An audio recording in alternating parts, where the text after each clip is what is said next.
third form of behavior, which is of enormous importance, is that the best way to survive in this system is to be really powerful. The best way to survive in this system, to put it in colloquial terms, is to be the biggest and baddest dude on the block.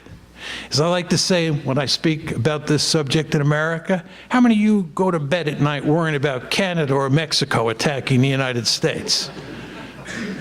The answer is nobody does. Why? Because we are so powerful, nobody would dare think about attacking us. We are surrounded by weak neighbors to our north and our south, and we have fish to our left and our right. This is an ideal strategic situation if you're interested in surviving. You want to be really big and really powerful. When I grew up as a boy in New York City, and I was out there on the playground, I was kind of weak and meek, and I fell prey to bullies. I used to dream about being Floyd Patterson. Most of you are too young to remember who Floyd Patterson was. He was the heavyweight boxing champion of the world at the time. I wanted to be Floyd Patterson out there at recess. Why? Because that was the best way to survive on that playground. Nobody would have dared fool around with me if I were really big and muscular instead of small and weak. So the name of the game, if you're interested in surviving in an anarchic system where you can't be certain about the intentions of other states, and those states may have a lot of military capability, is to be really powerful. It's not because you like pounding out other states or being an aggressor, just for the sake of being an aggressor. It's because it is the best way to survive. Now, what does it mean to be the most powerful state in the system?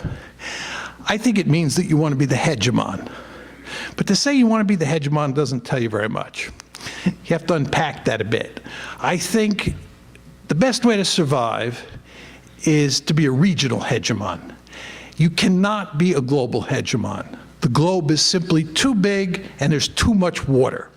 The United States of America has gotten itself into a whole heck of a lot of trouble over the past 20 years. I'm sure most of you have noticed this, all right? We've gotten ourselves into a whole heck of a lot of trouble because we've had these dreamers running the ship of state who believe that we can be a global hegemon and run the world. Can't do it.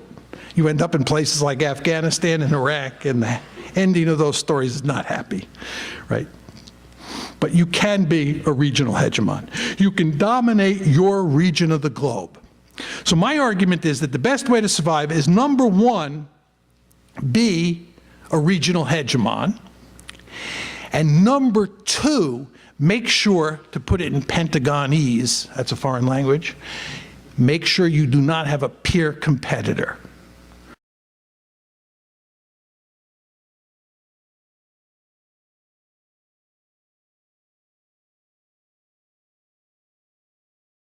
This is a very, very strange country.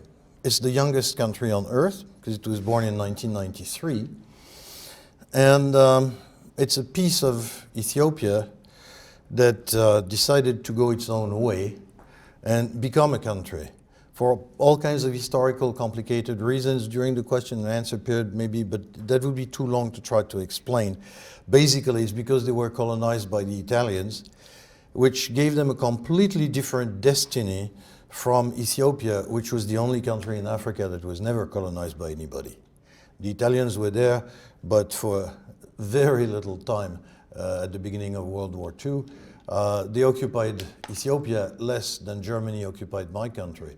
So that doesn't count as colonization. But what did happen to have a country which today is the African equivalent of North Korea? It's very strange. And it has to do with the extraordinarily long struggle for independence that was fought between 1961 and 1991.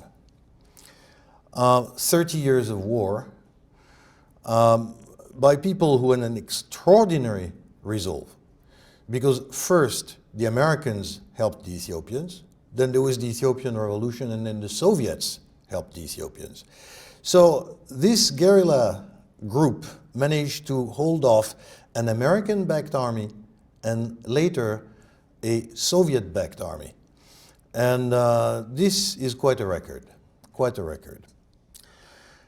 Why is it that something which was seen at a certain period in the you know, there was a great movement, you know, those of you who are already interested in Africa might remember in the 80s that, you know, Eritrea, the Eritrean mystique of the liberation fighter, you know, they were going to do great things when they would finally get to power, if they did.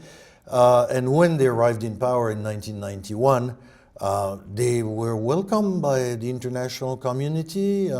Their cousins in Ethiopia, because in the meantime the government had changed in Ethiopia, welcomed their independence, so there is none of the problem that we have now with Southern Sudan, which might get stuck halfway towards independence and not get a full one by January of next year. There it was in consultation between Addis Ababa and Asmara that they became independent.